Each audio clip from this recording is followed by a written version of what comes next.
damos, oh Dios, por tu amor, bondad y misericordia. Gracias porque estás aquí, Señor, para dirigirnos, porque eres tú, oh Dios, el que nos ayudas, el que nos guías, el que nos guardas, el que nos inspiras, el que siempre está con nosotros, levantándonos, sustentándonos y dándonos vida abundante. Mi Padre, gracias por esta mañana.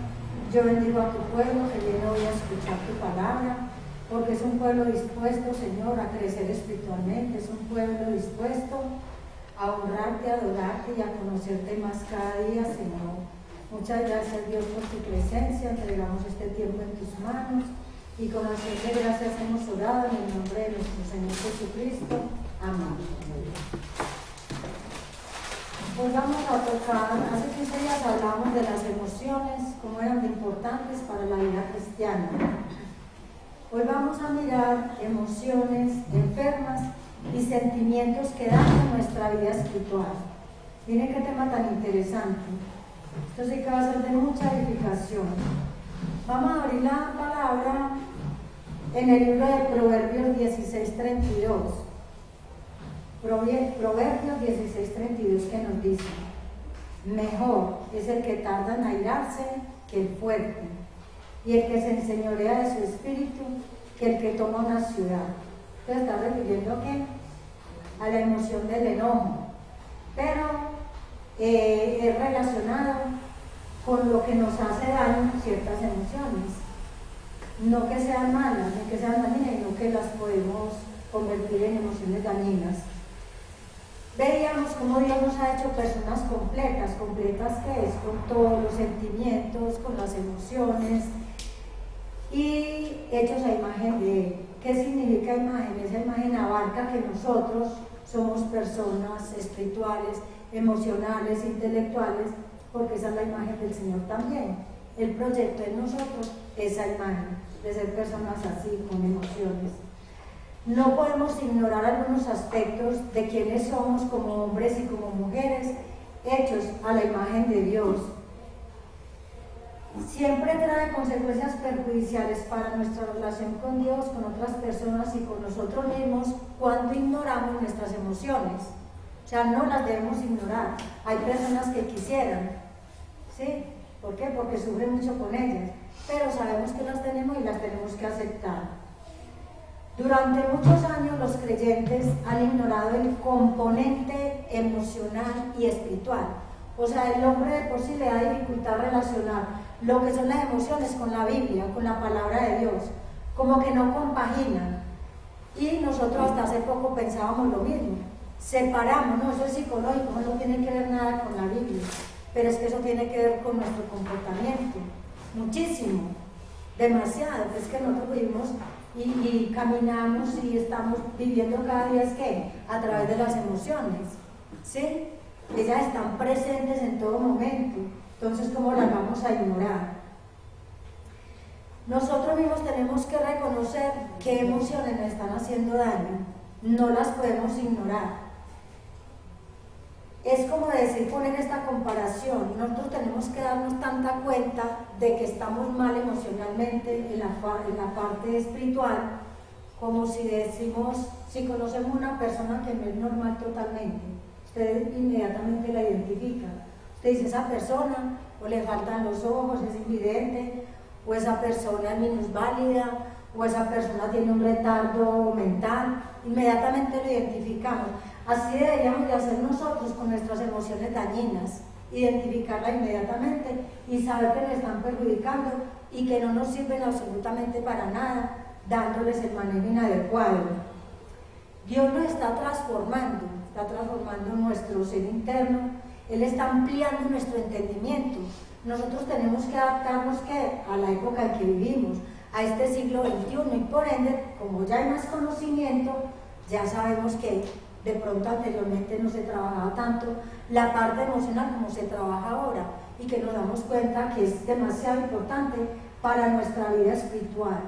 Dios nos va llevando por caminos, como hizo con Abraham, caminos desconocidos. Nosotros no conocemos todos los caminos por los cuales Dios nos lleva. ¿Por qué? Porque hay situaciones que nos ponen aprietos, hay momentos en que el Señor nos pone en circunstancias difíciles, ¿sí? Entonces hay vueltas, hay revueltas, hay muchas cosas en la vida cristiana, pero todo eso ¿para qué? Para abrirnos el entendimiento y para que comprendamos de una vez por todas qué es lo que está afectando nuestra vida espiritual, qué es lo que no nos está dejando avanzar. Muchos creyentes están atascados en el desarrollo espiritual y emocional porque la manera de vivir no está siendo transformada internamente, porque se está viviendo casi como era antes de ser cristianos, ¿cierto? Hay muy poca evolución espiritual, hay muy poca mejoría, y eso cada uno sabrá cómo está con el Señor y cómo está en esta área. Todos sabemos que tenemos esas luchas y que hay dificultades, pero que hay unos que hemos logrado superar un poquito, no queriendo decir que esa lucha continúa. Si nosotros integramos la salud emocional y la espiritualidad cristiana, eso va a traer graves consecuencias, eso va a ser muy terrible para nuestro comportamiento, para nuestra vida cristiana. Por eso es que debemos de analizar dónde es que estamos parados, cómo es que estamos viviendo, qué somos capaces de elegir, qué cosas rechazamos y decimos, esta no las hago. Eso lo tenemos que analizar a través de este estudio. Dios promete que si nosotros estamos viviendo una vida de acuerdo a la palabra de Dios, que ha prometido Él bendecirnos, muchas veces no recibimos las bendiciones porque las estamos atajando con pequeñas cosas. Yo diría, estas son verdaderas zorrillas, porque son cosas que usted casi ni las percibe, o que si las está percibiendo trata de ignorarlas, no les da mucha importancia, lo cual no debe ser así. Vamos a ir mirando algunas de las señales, porque seguro que son muchas, ¿sí? Son muchos los problemas emocionales espiritualmente hablando, pero vamos a analizar las que alcancemos en esta hora. Por ejemplo, ignorar los sentimientos de ira o las emociones, ¿cierto? Aquí estamos hablando tanto de emociones como de sentimientos. Ignorar las emociones de ira, tristeza y miedo. Muchas personas enseñan de que estas emociones no son confiables ni estables, ¿sí? Que conforme vienen se van, es verdad, pero ¿de qué manera vienen? ¿Qué me está ocasionando a mí esa emoción que yo la convertí en un momento dado en pecaminosa? ¿Sí? Entonces tenemos que parar, reflexionar, mirar. Nosotros no podemos minimizar lo que sentimos, ni distorsionarlo, sino aceptar, si esto lo estoy viviendo, esto me está llegando, yo no estoy contento o contenta con esta situación, esto me está incomodando, porque todos sabemos que cuando no estamos obrando correctamente, pues nosotros nos incomodamos, hay algo que nos hace sentir mal y a veces no identificamos qué es. Así es que nosotros ¿qué tenemos que hacer? Es cortar con todo esto en la medida que lo vamos a ir identificando. Las emociones no son cosas como inescrutables, como decir cuando Dios hizo la creación, que es algo difícil, ¿cierto? Las emociones Dios está permitiendo que las conozcamos, entonces no son cosas tan difíciles que no estén al alcance de nuestra mano el conocimiento de ellas y el comportamiento a través de ellas. Entonces nosotros tenemos que darnos cuenta que a través de las emociones nos llevan a conducirnos de tal o cual manera. Y por eso dice aquí que lo que no podemos hacer es ignorarlas, sino aceptar que las tenemos. Eso no puede ser que las vamos a excluir porque es que están con nosotros diariamente. Cuando usted no es capaz de expresar sus emociones, usted está prácticamente siendo incapaz como de reconocer que Dios también las tiene, que nos hizo esa imagen de Él y que tenemos parte de Él, entonces tenemos que reconocerlas. Vamos a mirar quién de nosotros sufrimos, por decir algo, mucho con la ira. La ira está en todos los seres humanos como emoción, pero ustedes saben que es más incontrolable en unas personas que en otras. Entonces, ¿usted qué piensa de la ira? ¿Qué piensa usted de esa emoción? ¿Cierto? Usted puede decir, es muy peligrosa para mí, para todos. ¿Será que es cierto esta evaluación? De que es muy peligrosa. ¿Ustedes qué piensan? ¿Es peligrosa la ira? Sí. La ira no es peligrosa. La ira no puede ser peligrosa. Es que Dios te la puso como una emoción. ¿Qué dice la palabra? Airaos, pero no pequéis. O sea, usted se puede enojar porque es que usted no puede excluir esa emoción. O sea, es que Dios la puso ahí. Entonces mire que sí, no entendemos mucho lo que pasa dentro de nuestro interior cuando decimos que la ira es peligrosa. Peligrosa es cuando a usted se le dan las manos con el manejo de la ira. Peligrosa es cuando usted se desborda y va a coger un arma y mata a otro. Pero usted la necesita en un momento dado, una ira santa. En Dios se producen iras santas, porque son iras justas. Usted a veces, la ira es sinónimo de enojo. Usted como padre se enoja con su hijo. Entonces es malo, es pecado. No, usted se enoja porque hay una justa razón. Dios le permite ahí el enojo. Usted se puede enojar con su esposo porque hizo algo mal hecho. Lo que usted no puede hacer es acostarse enojada con su marido. Usted tiene que solucionar esa noche. Pero esa ira que usted siente es una reacción a su sentimiento, a lo que usted internamente la movió. Usted se enojó, usted dijo, no, es que tiene que haber una forma de sacar eso. Si nosotros no sacamos y reprimimos todo lo que son las emociones, explotamos. Porque dicen que esas personas que son muy calladas y que están internamente y todo lo guardan y nada lo expresan, hay un dicho, líbrame Señor de las aguas mansas, ¿cierto? Que en las turbulentas yo me libro. ¿Por qué? Es eso, que cuando la persona no puede expresar la emoción y las acumula, ahí es donde se vuelve pecaminosa la emoción, ¿sí? Y sobre todo la ira. La persona pasiva puede ser más fácil asesina que la persona que reacciona de una vez. ¿Por qué? Porque ya sacó esa turbulencia, la descargó, a veces no se descarga de la forma adecuada, entonces ahí se vuelve pecaminosa, pero la tenemos como un recurso. Dios nos permite enojarnos, pero por motivos justos, sabiéndola llevar bien, ¿sí? Otras personas dicen que la tristeza indica falta de fe en las promesas de Dios. Tampoco podemos decir que la tristeza es horrible, que es pésima, que es mala. Si usted está de duelo, se le muere alguien, ¿cómo es posible si Dios te dio lágrimas y una forma de desahogar tu corazón de esa pena y de esa tristeza? ¿Por qué no llorar el muerto? ¿Por qué no llorar una pérdida de alguien que, por decir algo, se fue lejos, un ser querido que se tuvo que ir a otra nación, a otro lugar? Qué bueno, gracias a Dios, ¿sí? ¿Cuál es el problema? Y cuando la convertimos en ¿qué? Una depresión. Ya ahí sí se vuelve malo, aunque hay depresiones que es por enfermedad. Solo Dios sabe cómo funcionan nuestras emociones y nosotros cómo las estamos manejando. Porque como veíamos ahora 15 días, son nuestras, Dios las puso en nosotros. ¿Cómo las vas a manejar? ¿Cómo las manejas tú y cómo las manejas tú? Eso es lo importante que aprendamos. Mire que el Señor es muy lindo. Para cada emoción fuerte o que se vaya a desbordar, Dios tiene su palabra y nos da palabra de aliento. Al temor que dice el Señor, Isaías 41:10. ¿Qué consejo nos da el Señor? No temas, yo estoy contigo. No desmayes porque yo soy tu Dios que te esfuerzo. Siempre te ayudaré, siempre te sustentaré con la diestra de mi justicia. ¿Sí? Pero ¿será que nosotros interiorizamos la palabra?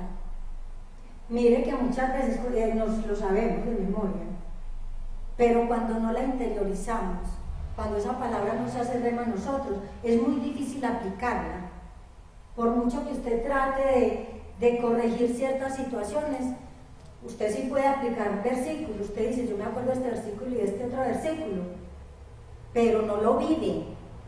Entonces, en ese caso, ¿qué está haciendo? No está haciendo absolutamente nada, está memorizando, ¿sí? O está leyendo la Biblia, pero no la está aplicando. Porque también hay que ver que es que hay situaciones difíciles de controlar, entonces ya esos son otros temas, ¿cierto? En Filipenses 4:6 nos dice el Señor que no estemos afanosos por nada, ¿sí? Que no estemos como angustiados, sino que todo lo que tengamos que decirle al Señor, se las presentemos delante de Él en oración, con ruego, con acción de gracias. Pero cuando nosotros estamos angustiados y afanados, pocas veces venimos al Señor, ¿cierto? Muy pocas veces, porque es tanta la turbulencia que tenemos internamente que nos cuesta esa conexión con Dios, que nos cuesta venir a decirle, porque sobrepasan esos pensamientos, porque ahí no hay control de esa emoción, sino que está superando que el problema en nuestros pensamientos. Nosotros generalmente intentamos llenarnos de una aparente confianza para que todo eso desaparezca. Por eso dice así, no ignorarlas, porque usted dice, "Ay, esto me estorba, yo no quiero estar triste, yo no quiero estar enojado", pero usted nunca está buscando la raíz del problema, sino que usted quiere olvidar, eso fue ayer, eso ya pasó. ¿Cuántas veces decimos un problema? Ya pasó, ya no quiero, y no lo ha solucionado, o sea que se va a volver a presentar. Entonces, ya hemos recurrido a las escrituras, nos las aprendimos, pero tampoco han hecho efecto porque no las hemos interiorizado. Entonces, ¿qué tenemos que hacer? Lo primero que hay que hacer cuando tenemos estas emociones que nos están dañando la vida espiritual o en cualquier área de la vida, nosotros lo primero que tenemos que hacer es reflexionar. Esta palabra no se nos puede olvidar, porque usted siempre tiene que reflexionar qué está pasando en su interior, por qué está sintiendo usted eso que no quiere tener, de dónde proviene. Hemos puesto el caso del enojo y de la ira. ¿Por qué me enojo tanto? Y yo analizando esta parte me daba cuenta también que eso tiene que ver mucho con la personalidad y el temperamento. Hay unas personas más propensas a la ira. ¿Por qué? Porque son personas coléricas. La misma palabra lo dice, colérica. Una persona irritable, una persona que se enoja fácil. Ustedes ven que hay personas demasiado pacientes que uno dice, ¿cómo ante esa situación usted no se enoja? Esa persona es calmada. De pronto en esa persona que impera la tristeza, la amargura, ¿sí? Entonces son otras áreas que también tienen que trabajar en ellas. Cada uno con su temperamento y con sus emociones, cada uno sabe cuál es la lucha, ¿sí? Para unos es el enojo, para otros es la tristeza. Hay gente que está triste y sabe por qué. No quiere estar triste. ¿Quién quiere estar triste? Nadie, pero lo sienten. Entonces ahí es donde tienen que trabajar en esa parte, tienen que reflexionar. Eso no es ir donde el psicólogo a que me duerma o me embobe con pastillas y ya solucionar el problema, no. Eso es más de fondo. Entonces hay que buscar esa parte espiritual. ¿Para qué? Para poder yo estar en armonía conmigo misma y con el Señor, porque esto a mí no me va a dejar estar tranquila si yo no estoy analizando y no estoy trabajando para que eso se cure. Y mire que han pasado años en nuestra vida cristiana y nosotros muchas veces, no, yo diría en estas áreas no hemos trabajado, las dejamos pasar y las estamos ignorando. O sea que eso es que un error y una señal de que todavía hay emociones enfermas y que no les hemos puesto cuidado. Dios, hay algo para cuando las emociones se descontrolan. Hay un fruto del Espíritu que Dios lo da, ¿cierto? Pero nosotros tenemos que trabajar en él, que es el dominio propio. Si usted es muy enojado, muy iracundo, ¿qué tiene que cultivar? La paciencia. Entonces el dominio propio es tan importante, pero tan difícil adquirirlo. El que domine la lengua, como dice Santiago, varón perfecto es. Y el que sea capaz de dominar la lengua refrena todo el cuerpo. Y ahí es donde nosotros tenemos que trabajar, en ese dominio propio. Y es una lucha diaria, ¿cierto? Esa es la lucha de todos. Unas personas, por ejemplo, son ansiosas y les das por comer. Saben que tanta comida le está produciendo daño a su organismo porque las va a enfermar, ¿cierto? Pero sienten como cierto descanso comiendo. Eso es un escape. Entonces a eso hay que ponerle cuidado. Porque a pesar de que uno sabe que son nocivos y nos están dañando la salud, no somos capaces de controlarnos. Entonces tenemos que buscar herramientas. Es verdad que lo primero que hay que acudir es a Dios, poner delante del problema, pero ya ese dominio propio nos toca a nosotros trabajarlo. ¿Qué tan fácil sería, Señor, de la noche a la mañana, llévate esto? No, eso no es así. Eso no es así, lo único que yo les puedo asegurar. Por muy guerrera que sea la persona, por muy fuerte que sea la persona y por muy triunfadora, por ejemplo, nosotros admiramos mucho los campeones, ¿cierto? Cómo se esfuerzan y los admiramos demasiado. Los que ganan Copa Mundial, los futbolistas, los ciclistas, bueno, todos, gentes que son de renombre internacional.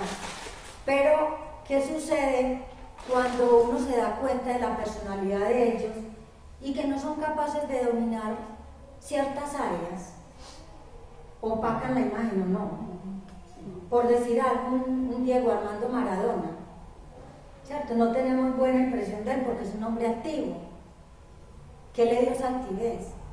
La fama, en lugar de ser lo contrario.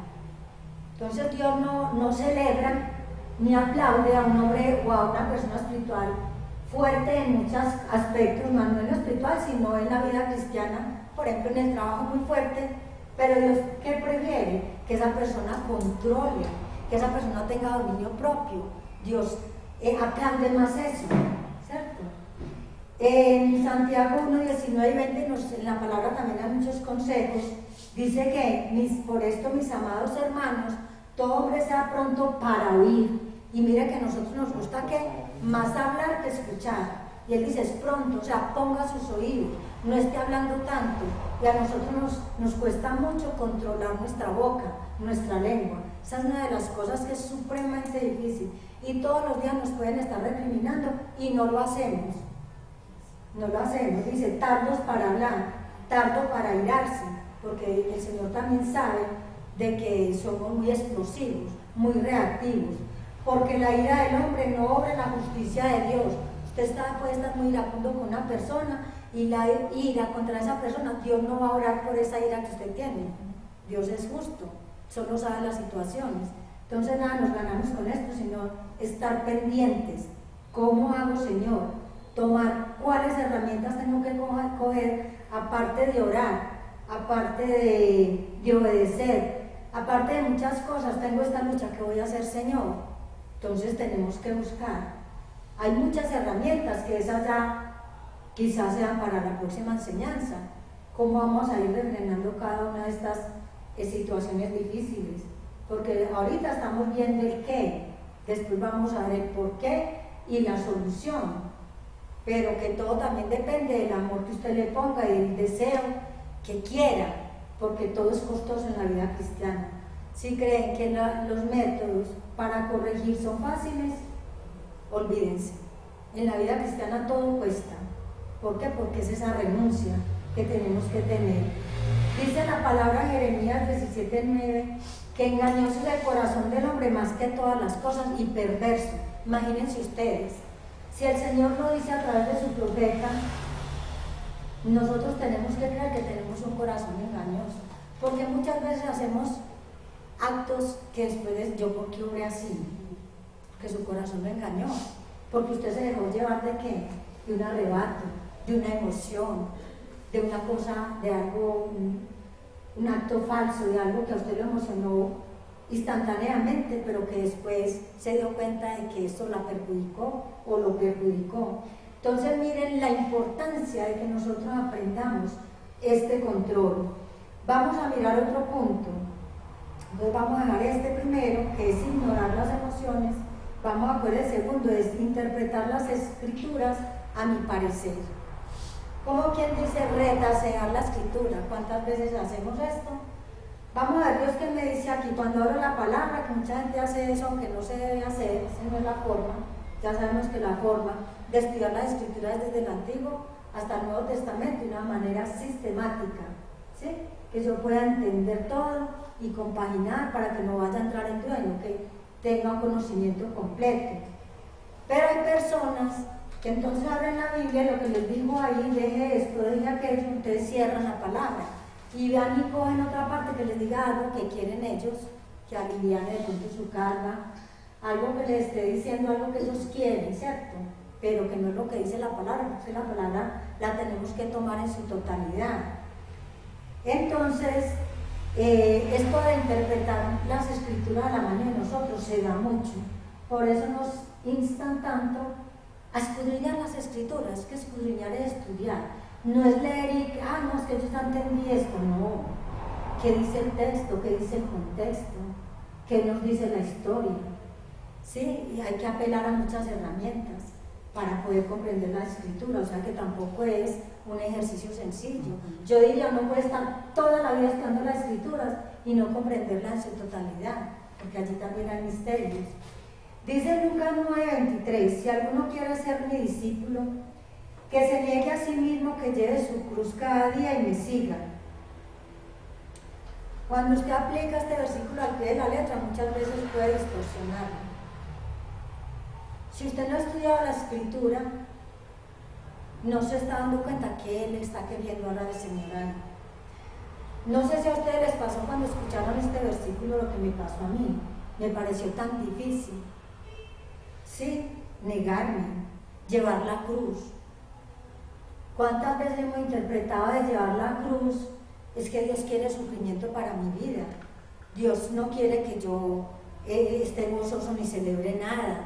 Dios quiere es que, no, según eso es que no más que lo siga Él, entonces que no me casen, que no haga una carrera.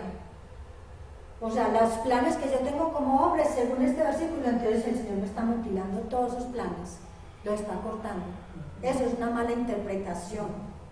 Que hay personas que Dios directamente les dice, venga, y esa persona lo tiene que abandonar todo literalmente, sí, pero no todo el pueblo cristiano.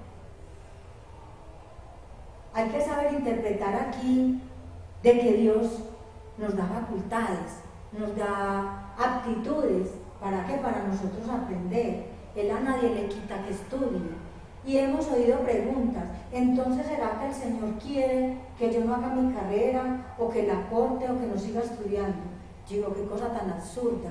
Eso es uno como apresurarse. Eso es uno no esperar a que el Señor le guíe su vida paso a paso. Si Dios siempre quiere lo mejor para nosotros, ¿por qué no nos va a dejar realizar como personas? Que muchas veces deja y espera que una persona sea profesional y en su misma profesión lo pone a llevar el Evangelio. Entonces no podemos irnos a esos extremos de malinterpretar. La verdad que tomar la cruz, ¿realmente qué significa? Es renunciar a lo pecaminoso, ¿cierto? Nosotros tenemos que dejar el pecado. No mates, no robes, no adulteres, amar al prójimo, como así mismo es lo que incluye el no hacer lo malo contra el prójimo. Eso es llevar la cruz, es dejar el egoísmo, es dejar el orgullo, es dejar la vanidad, es dejar lo que a mí me gusta. Eso es una cruz. ¿Por qué? Porque yo estoy sufriendo para renunciar a ello. Eso es cargar una cruz, renunciar a lo malo. Eso es lo que dice Jesús. ¿Cuántas veces hemos visto que llega Semana Santa y la gente religiosa con una cruz pesada y se van de rodillas con esa cruz encima, pelándose las rodillas, y otros encima dándoles tremendas palizas con látigos? ¿A Dios le agrada eso? Entonces, ¿por qué? Porque están interpretando literalmente. La palabra tiene partes, porciones, donde se toman literalmente, otras veces no. Mire que el Señor hablaba mucho por parábolas. Entonces, tenemos que saber qué nos está hablando la palabra. Entonces, dejar el pecado, sí, eso sí hay que hacerlo. Entonces, nosotros tenemos que renunciar a toda confianza en nosotros mismos y depender solamente de ¿quién? Del Señor. Eso es lo que tenemos que hacer. Dios nunca nos va a pedir que abandonemos lo bueno. Dios quiere que usted tenga amigos. Mucha gente piensa que porque está en la vida cristiana, entonces ya no se puede reír, ya no puede celebrar nada. Lo toman de una manera como tan estricta, como tan exagerada. No, ¿por qué? Yo he visto en la palabra que el Señor habla de los ancianos, que a Él le agrada verlos con su bordón andando por las plazas por las plazas de Jerusalén o por las calles. A Él le agrada. Si Dios se deleita viendo hacer al hombre cosas buenas, ¿por qué no va a permitir que nosotros nos alegremos? O el por qué, por ejemplo, en Eclesiastés, que se habla tanto que nos deleitemos en lo que conseguimos con nuestro trabajo. ¿Sí? ¿Por qué no? Hay mucha gente que cree, no, es que soy muy merecedor de esto, yo no puedo porque me siento mal, porque es que me siento un egoísta porque compré esto. No, la palabra lo dice, disfruta de lo que tú ganas, de lo que te pagan, del salario de tu trabajo. Entonces, qué bueno que esto nos está aclarando para no andar como con esas distorsiones bíblicas. Muchas veces le preguntan a los creyentes cuáles son sus deseos, y como son cristianos o creyentes no se atreven a contestar, se quedan callados. Como que se van a decir algo, nos van a catalogar más. Y a otros se les pregunta y dicen, no, pues yo como soy cristiano solamente cargar la cruz y seguir al Señor. Entonces miren, pues, como es así que Dios viene con tantos regalos y nosotros no los desempacamos, no abrimos para disfrutar de los regalos que Él nos da. Entonces, aprendiendo a vivir la vida cristiana, porque si nosotros vamos a llevar un mensaje de esta manera, nadie va a querer el Evangelio. Todo es malo, todo es pecado, no nos podemos casar, no podemos tener hijos, no podemos salir a dar un paseo a conocer el mar, no podemos hacer deporte, no podemos. Solamente todo el tiempo lea la Biblia, todo el tiempo solamente ore, no se mueva de ahí. Eso no es así. La palabra también nos insta que hay que trabajar, y al trabajar hay que tener tiempo para cada cosa.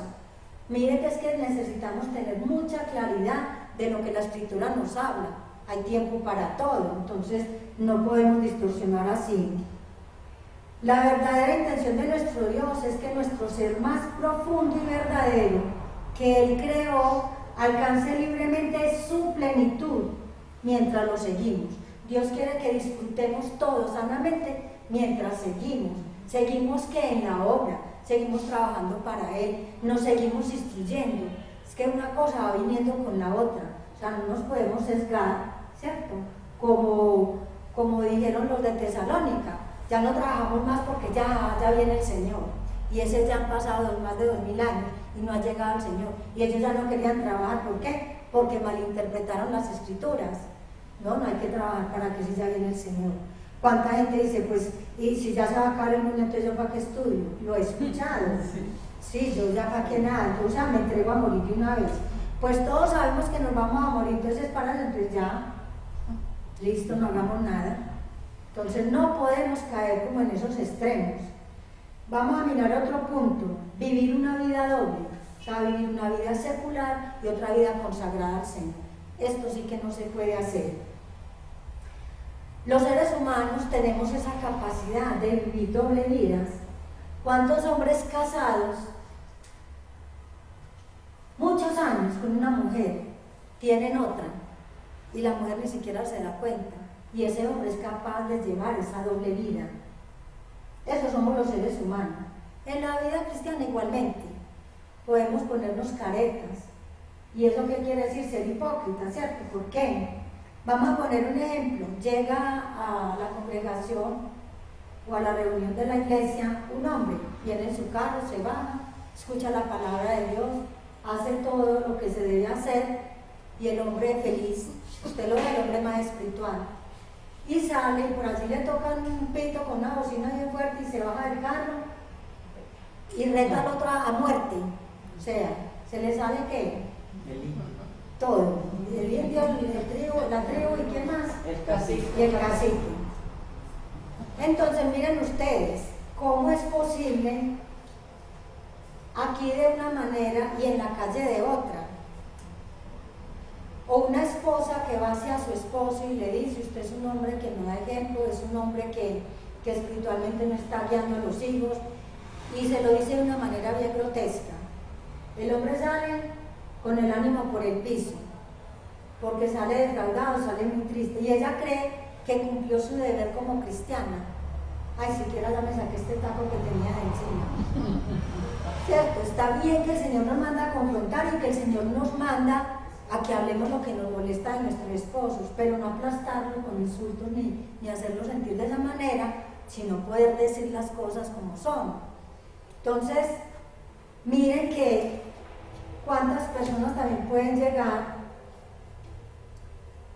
y estar en una alabanza bien felices, y usted dice, esa persona como vive feliz, y sale y todos los problemas y los achaca a otros.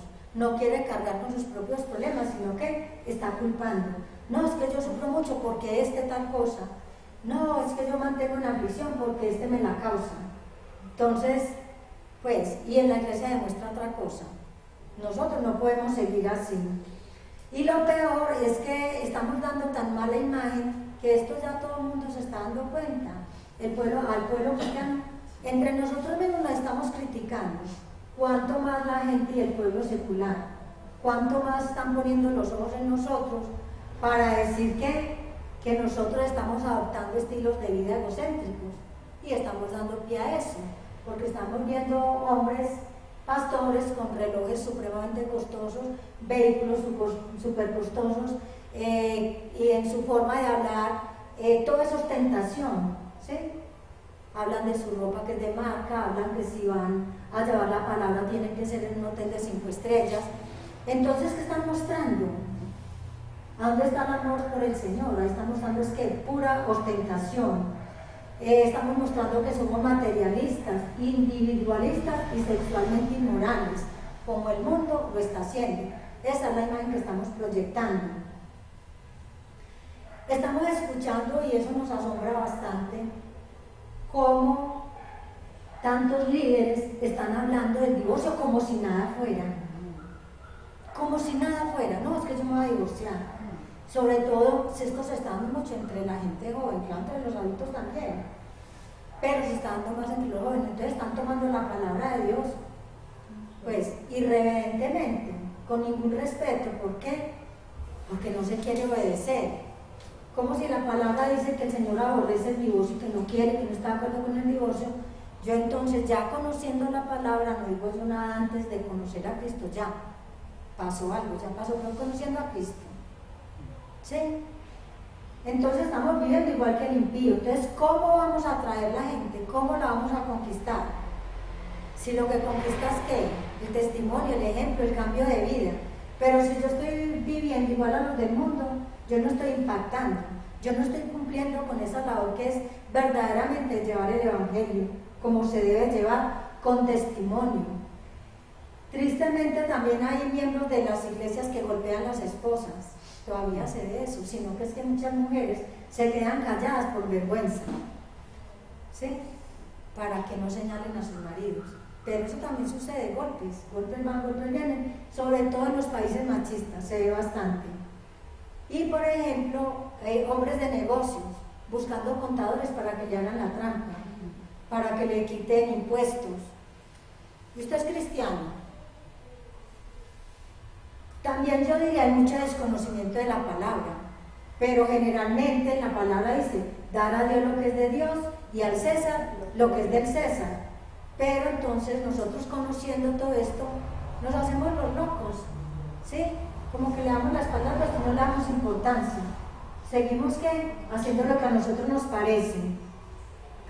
También nos damos cuenta, por ejemplo, que un alto grado de liderazgo de las personas que están, por ejemplo, en alabanza o enseñando, esas personas están viviendo como muchos están viviendo en fornicación, sexo libre, ¿cierto?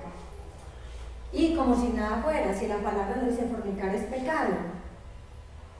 Y hay un 46% que ya son de los que no tienen cargos en la iglesia, que también están en las mismas.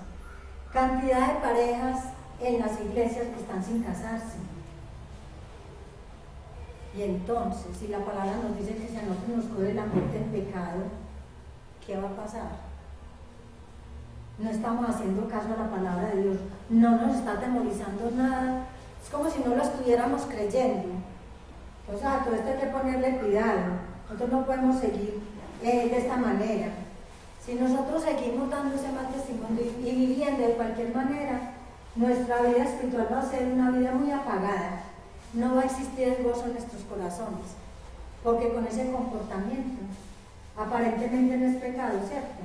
Ir a decirle al otro que haga la trampa, no, porque la palabra no dice eso.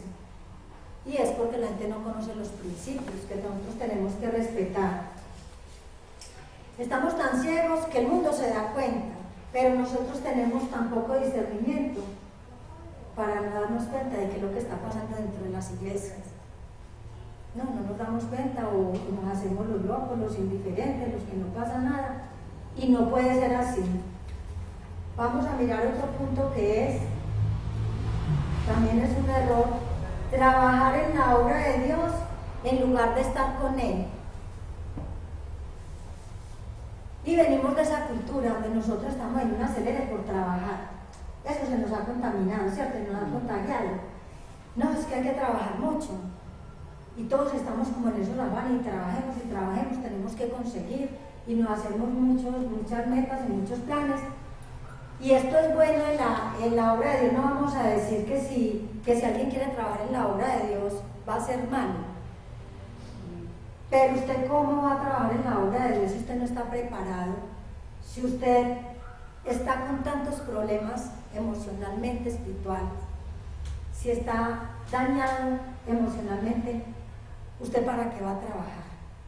Y uno ve personas que no tienen casi conocimiento de la palabra. No, yo vengo a que usted me ponga a trabajar. ¿Qué me va a poner a hacer? Como si ese fuera el plan de Dios.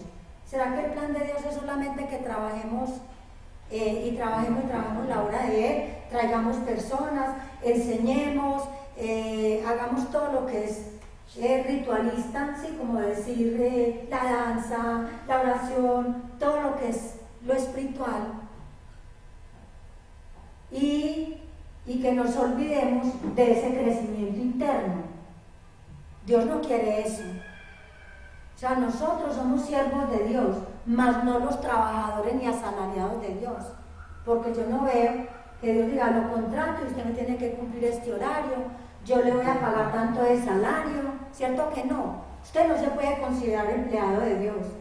Usted siempre tiene que considerarse siervo de Dios. Y como siervo de Dios debe trabajar usted en la obra, no como asalariado, no como que quiero venir a hacer y hacer y hacer, pero no he hecho nada por mí internamente. ¿Qué prefiere el Señor de usted? Que usted trabaje en su interior. Por eso estos temas es para mostrarnos todavía qué cosas quedan, que no las estamos tomando como pecados, pero que están estorbando en el crecimiento, están estorbando en que yo crezca y que mi mente sea más amplia, que yo conozca más, que entienda más lo que Dios me quiere decir. Porque lo que sucede cuando uno está emocionalmente enfermo, en cuanto a la espiritualidad, yo tengo el entendimiento todavía muy cerrado. Todavía Dios no ha logrado abrírmelo total y completamente, porque yo estoy poniendo obstáculos para que eso se dé. Entonces, nosotros los que trabajamos para Dios, nos tenemos que alimentar internamente. O sea, una cosa tiene que ir con la otra. Usted no puede solamente, sin estar preparado espiritualmente, venir a decir, yo quiero trabajar en la obra de Dios. A Dios eso no le ha de servir. Yo diría, Dios previene primero. ¿Y qué es lo que sucede con nosotros? Que dice el Señor, prepárense primero. ¿Cuántos años llevamos preparándonos? Que la gente no quiere esto. Pero entonces, si yo no estoy sano emocionalmente, ¿cómo, ante cualquier dificultad, cómo voy a obrar? Vemos peleas entre líderes, gente que sale de la congregación a darse puños, pastores, a darse puños en la calle. Yo lo he visto. Son personas que no están sanas. Y puede ser que el hombre tenga mucho amor y quiera y se ve para el Señor, pero mire lo que está estropeando la obra. Eso es gravísimo. Entonces Dios, ¿qué dice? No, yo quiero que ustedes se preparen, yo quiero que ustedes maduren, yo quiero que ustedes sean firmes, porque esto nos va dando una firmeza. Ante el primer problema no vamos a salir corriendo, porque estamos formados, porque hemos trabajado en ese hecho interno, porque nos hemos dado cuenta en el caos en que hemos estado viviendo y que tenemos adentro y que no hemos podido solucionar. Y de eso se trata. El Señor siempre tiene dos metas con nosotros. La primera, que sigamos sus propósitos, sus planes, su visión. Y la segunda, que internamente nos preparemos, nos despojemos de lo malo, del pecado. Dios no nos ve como empleados, ¿sí? Nosotros estamos trabajando es con Dios. Él es el alfarero. Él es el que nos está enseñando y nos está instruyendo cómo hacer las cosas. Nosotros, si Dios no nos guía, entonces nosotros no podemos hacer nada. A nuestra manera no.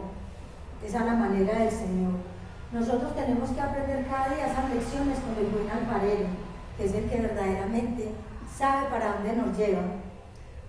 Otro punto que también es una señal de no estar emocionalmente sanos es aparentar ser perfectos. Esto también se ve, ¿cierto? Nosotros siempre queremos proyectar una imagen fuerte. Podemos tener muchos problemas y estar en la apariencia de que aquí no pasa nada. ¿O no es así? Usted como cristiano, si lo tiene por un cristiano espiritual, usted no quiere que le vean las debilidades. Usted no quiere mostrar que es vulnerable, que usted también tiene defectos, que tiene imperfecciones. ¿A quién le agrada esto? ¿A quién le gusta decir el problema por el cual está pasando? pero en la Biblia tenemos personajes tan valientes.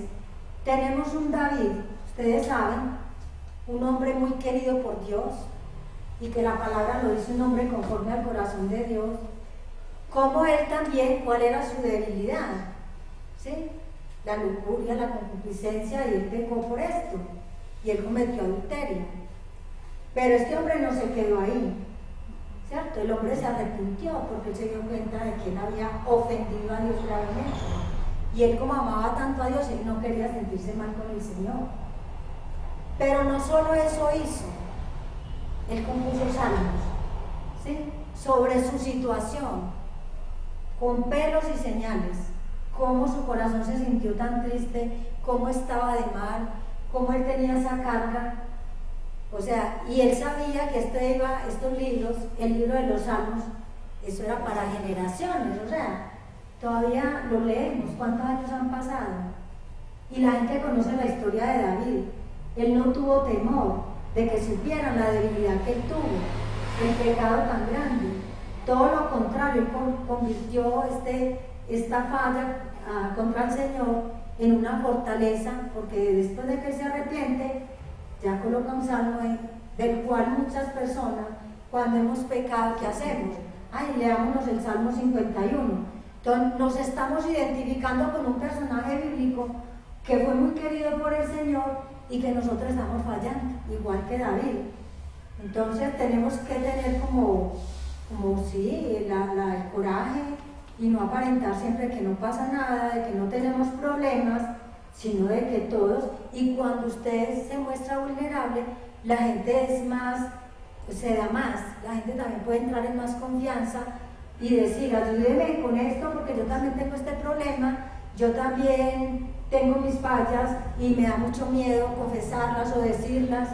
Entonces miren ustedes la importancia de no mostrar que uno nunca, porque es que se tiene como que es que el que predica, que el pastor o el líder o el anciano no pecan, o sea, son intocables, por ahí no pasa nada ni malos pensamientos, cuando eso no es así. Nosotros sabemos que el pecado, está ahí, a la puerta. Y David escribe en el Salmo 51:17, el sacrificio que te agrada es un espíritu quebrantado. Miren esto, qué tan lindo. Puedes llegar ante el Señor, Señor, he pecado, tengo dolor de ese pecado, perdóname, yo quiero que tú me perdones, yo no quiero volverlo a cometer, solo tú, oh Dios, no desprecias el corazón quebrantado y arrepentido. Entonces, es una oración preciosísima que nos da mucho descanso en estos momentos de angustia. Otro hombre que fue muy sincero fue el apóstol Pablo. Todos sabemos que él mantenía un aguijón, no sabemos cuál fue el aguijón porque él no dice. Hay personas que dicen que tenía problemas en los ojos, pues que la palabra ni siquiera da a entender que era problema. Él no habla de colirio que él se echara en el ojo, no. Él habla que tenía un aguijón, y un aguijón es algo que lo molesta, que lo maltrata, que le fastidia. Sin embargo, él siendo un hombre de Dios, él también lo escribe ahí. Yo le he rogado tantas veces al Señor que me quite este aguijón, que me quite este dolor, pero el Señor que le contesta, que le basta la gracia de él. ¿Qué tuvo que hacer el apóstol Pablo? Conformarse. Pero entonces vemos la sinceridad de ellos, que nosotros tratamos de aparentar la perfección cuando tenemos también tantos problemas. Hay muchas cosas internas que nos chuzan, que nos aguijonean, pero no queremos reconocerlas. Cada ser humano, a pesar de los dones que Dios le ponga y de las fortalezas, es muy débil y es vulnerable. Todos tenemos que depender de Dios y de otras personas. Necesitamos consejos. Cuando nos estamos ahogando con esos aguijones, busquemos consejo, pidamos ayuda, no nos quedemos así, que por pena, que por vergüenza, porque lo que yo estoy sufriendo en este momento, el malestar, la angustia, lo pueden estar sufriendo otros. Entonces, ¿por qué no pedir esa ayuda? Y siempre pensar en el otro también, porque muchas veces pasa que es como la halitosis, la persona tiene halitosis y nunca lo reconoce, solo lo sabe el que está al lado. A veces nosotros no queremos reconocer que tenemos esos problemas, ¿sí? Y lo que nos llama la palabra de Dios es a que reconozcamos, porque reconociéndolo vamos a encontrar que el alivio la mejoría. Muchas personas dicen, pero usted ha visto más o menos mis problemas, ¿usted por qué no me dice mis defectos? Si usted ve que es una persona activa, ¿usted cómo se atreve a decir? Y más si está de pronto en un alto cargo, en un rango alto de la iglesia, ¿sí? Que usted siente que no es quien para ir a decirle. Muchas veces pasa. ¿Por qué? Porque hay pastores o ancianos que no aceptan corrección de siervos. La idea es que nunca el que está en bajo rango tiene por qué ir a decirle al superior. Imagínense ustedes. Delante de Dios todos somos iguales. Si estamos fallando, para Dios no vale para nada el rango, en absoluto. Él castiga tanto al que esté de rey como al que esté de siervo. Entonces Dios no tolera esto y nosotros tenemos que darnos cuenta de que hay que aceptar que somos débiles y que eso está con nosotros.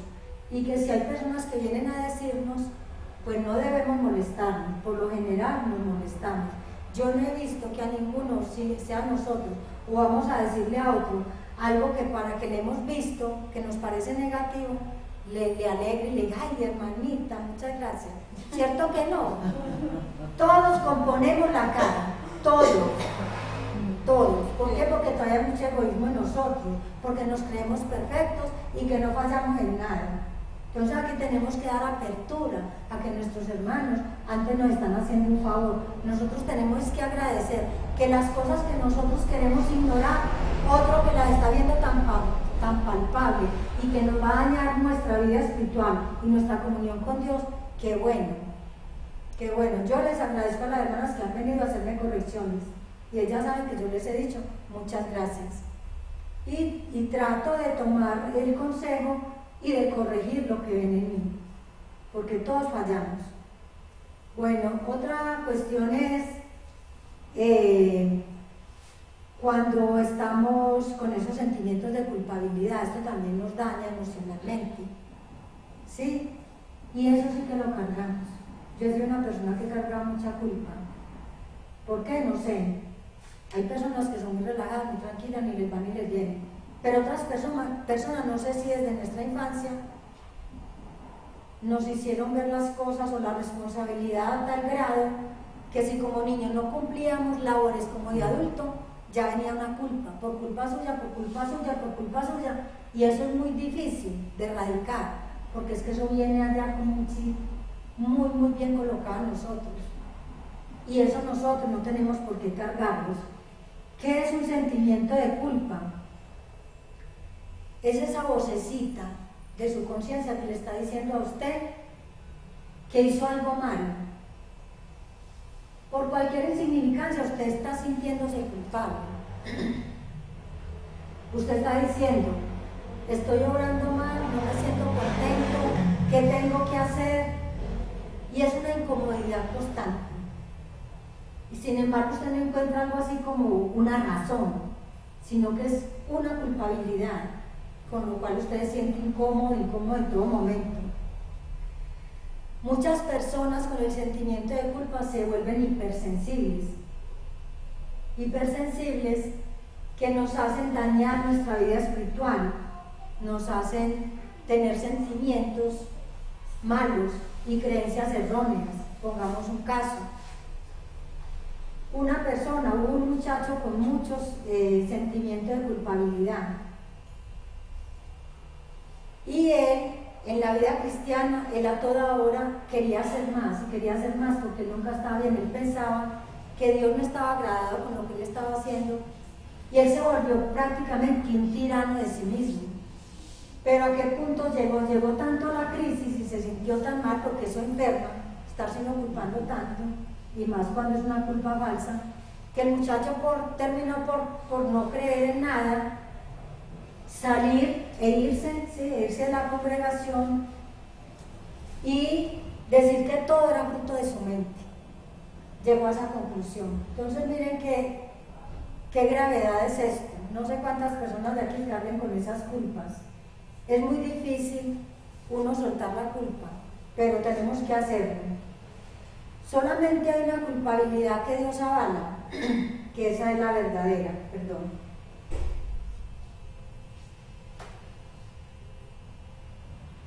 La verdadera culpabilidad es la que trae cuando nosotros hemos pecado. Esa Dios la permite, ¿por qué? Porque ella nos lleva al arrepentimiento. Cuando la culpabilidad es para corregir un pecado, bienvenida sea. Porque es más horrible que usted esté en pecado y no le remuerda la conciencia. Y no haya nada que le diga que está obrando mal. ¿Sí?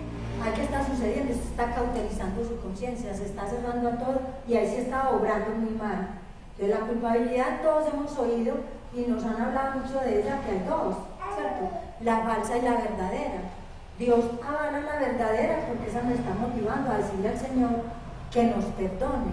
En cambio la culpa falsa, ¿quién se aprovecha de la culpa falsa? Satanás. Él nos quiere tener atormentados. Él quiere que lleguemos a estar en ese tormento, que no tengamos gozo, que no tengamos paz, porque es verdad, si usted está culpando a toda hora, usted no puede encontrar tranquilidad. Hay personas, por ejemplo, la palabra dice que nosotros debemos ayudar al prójimo. Eso es muy cierto, pero hay personas que llevan a tal extremo que se desbordan en esa ayuda, y ustedes saben que uno quiere ayudar, pero que a veces el presupuesto no da para cubrir todas las necesidades. Entonces hay cristianos que se cargan de esa culpa, y es una culpa falsa, porque se sale de las manos. ¿Y en qué afecta la vida espiritual de estos creyentes? Que entonces ya quieren aislar de sus hermanos, ya no quieren oír hablar de problemas, ya no quieren oír decir que este hermanito tiene esta necesidad económica, porque eso es una carga para ellos. Tampoco debemos actuar de esa manera, ¿sí? Todo tiene límites y Dios lo sabe. Miremos que Jesús, siendo completamente Dios, sería que Jesús los sanó a todos. ¿Y de dónde vemos diciendo a Jesús, ay, yo no los pude sanar, tengo una culpabilidad tan horrible? No.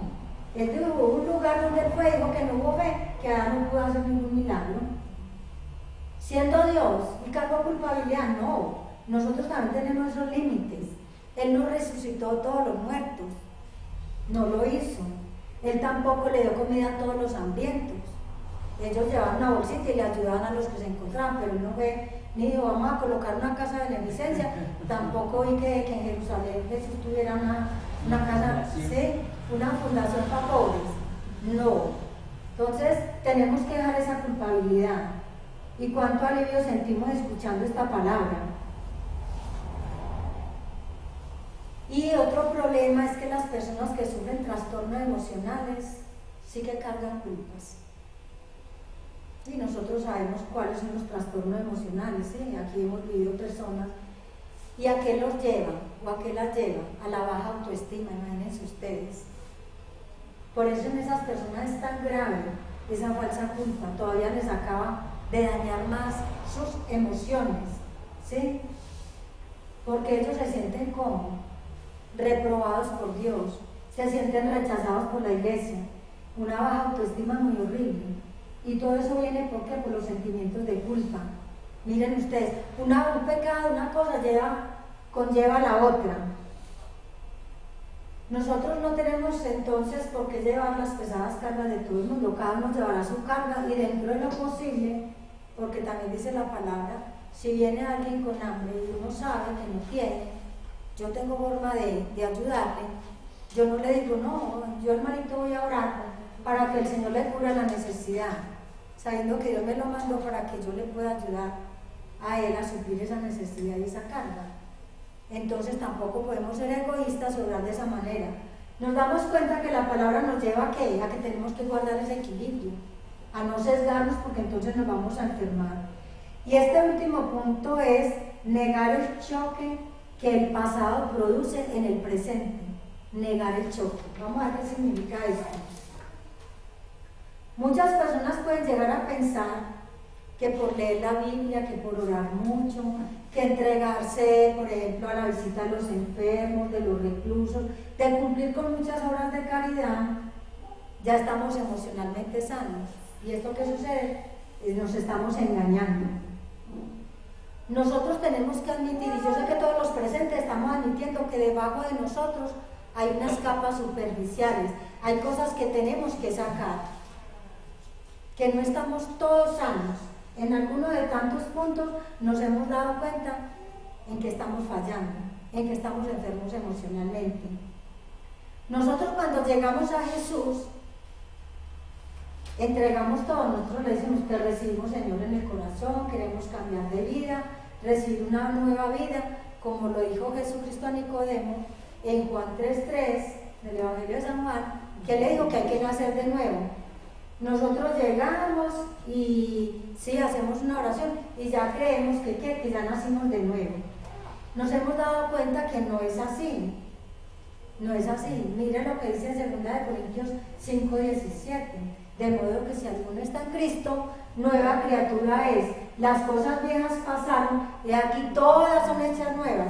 Pero ¿será que inmediatamente que usted entrega la vida a Jesucristo es nuevo?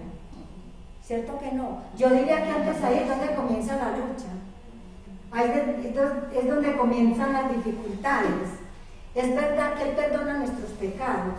Es verdad que lo recibimos como Señor. Es verdad que nos adopta como hijos, ¿sí?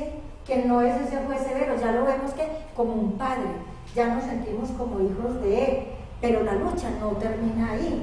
Nosotros que tenemos que entender que nuestra vida antigua, nuestro viejo hombre todavía está ahí, ¿o no?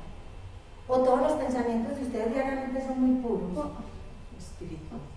solamente pensamientos espirituales, no tienen tentación de pecar, nunca piensan en nada malo, nunca se enojan con nadie, nunca sienten ganas de insultar a alguien o cascarlo. Mire que todos tenemos todavía que el viejo hombre. ¿Por qué? ¿Por qué tenemos viejo hombre? Porque es la naturaleza adámica. O sea, esa naturaleza, mientras ustedes estén en esta carne, esto es una prisión que tenemos que estar luchando diariamente. Adentro está el hombre nuevo y el hombre viejo. ¿Y qué están haciendo? Compitiendo. ¿Sí? Unas veces gana el nuevo y otras veces el viejo. Y casi siempre el viejo se sale con la suya. ¿Sí?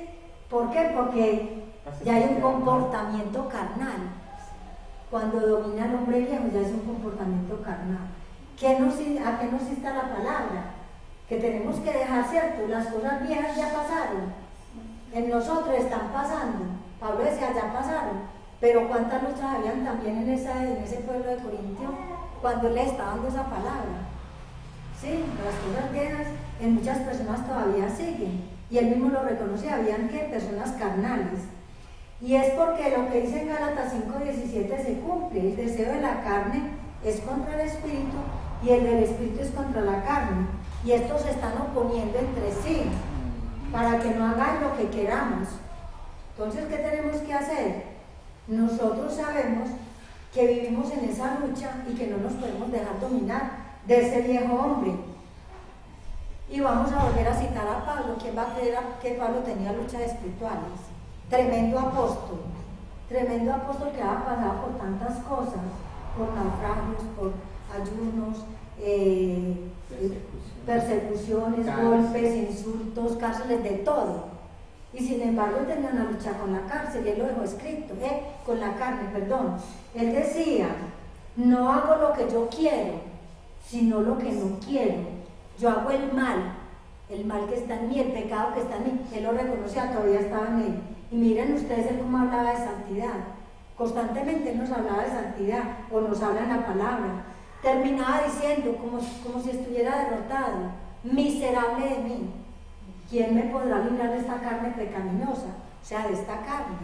Así es que si él tuvo todos esos problemas, siendo un hombre tan espiritual, ¿cuánto nos tenemos que reconocer nosotros que también estamos luchando igualmente que él? Muchas veces al comenzar el día le decimos al Señor en oración, Señor, hoy voy a guardar esta boca, no voy a hablar de nadie, no voy a murmurar de nadie, no voy a juzgar a mi hermano ni a mi hermana, hoy no me voy a enojar, hoy no voy a hacer esto, hoy no voy a hacer lo otro. Y no son sino que promesas. Se levanta usted en la oración, tan pronto termina de decir esto, ya está haciendo lo contrario. ¿Por qué? Por lo mismo, porque todavía no nos hemos dominado, porque todavía no hemos adquirido ese fruto del Espíritu Santo que es el dominio propio. Entonces significará que en esta batalla en que estamos es que no somos cristianos. todo lo contrario, porque somos cristianos que tenemos las luchas. Si usted no fuera cristiano, usted vivía común y corriente. ¿Qué problema tiene? No le pesa nada, tranquilo, porque no tiene temor de Dios, ni le interesa lo que viene, el cielo, el infierno, lo que sea, no le interesa. La Biblia no niega de que todavía existe el pecado, ¿cierto? Ella misma nos está diciendo que nosotros todavía estamos luchando con el pecado, que en el hombre hay pecado, entonces tenemos que reconocerlo. Lo importante es que no quedarnos ahí. Mirad, ya terminamos la enseñanza, que nos quede la reflexión, irnos a reflexionar con esas cosas que estamos luchando. Cada uno sabemos, cada uno. Ay, pero es que yo quería hacer esto, pero no lo he logrado dominar. Es verdad que estamos trabajando en procura de mejorar y que se han ido corrigiendo cosas, pero que no están perfectas en su totalidad. Entonces nos vamos a poner esa tarea, ir y anotar. Yo en este punto me identifiqué con este otro, puede que sea uno, puede que sea dos, puede que sean todos, no sabemos. Entonces, lo importante es que decirnos a trabajar en ellos para quitar todas esas orillas que están estorbando ese crecimiento espiritual, esa entrega más a Dios, porque me está impidiendo ese acercamiento, esa sinceridad con el Señor, esa comunión auténtica con Dios. Así es que entonces tenemos que identificar esos síntomas que nos están causando estragos en nuestra vida cristiana. El Señor les bendiga y hacer la tarea. Bien.